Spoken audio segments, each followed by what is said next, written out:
देखिए ये कबूतर का अंडा है, ये भी अंडा दिया है।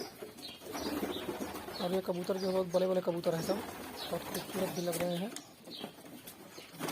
इसमें दो अलग कलर दिख रही होगी। ये मैंने जो है दूसरी जगह से अंडा ला के रख दिया था, वो अंडा फूट गया था उसका, तो मैंने दूसरी जगह से अंडा ला के दे दिया, तो वो दूसरे बच्चे हो गए हैं उसके।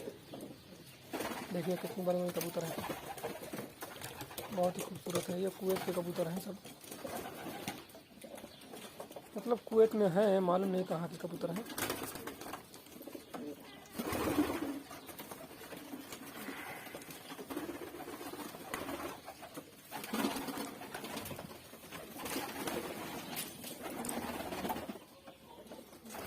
देखिए ये सब कितना खूबसूरत लग रहा है।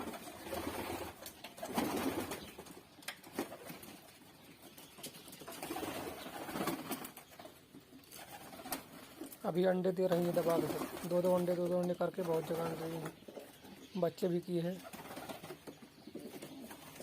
अभी दिखाता हूँ बच्चे भी। देखिए ये अंडे, अभी एक अंडा दी है, शायद दूसरा अंडा देगी बाद में। ये ऊपर वाली देखिए अंडे पे बैठी है।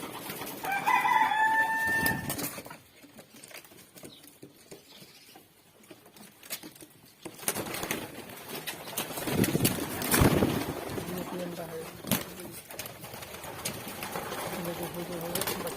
बच्चे निकला है। एक कबूतर हो गई, अभी एक बच्चा निकला है, ये एक और उसमें है। ये 1 घंटे 2 घंटे में निकल जाएगा।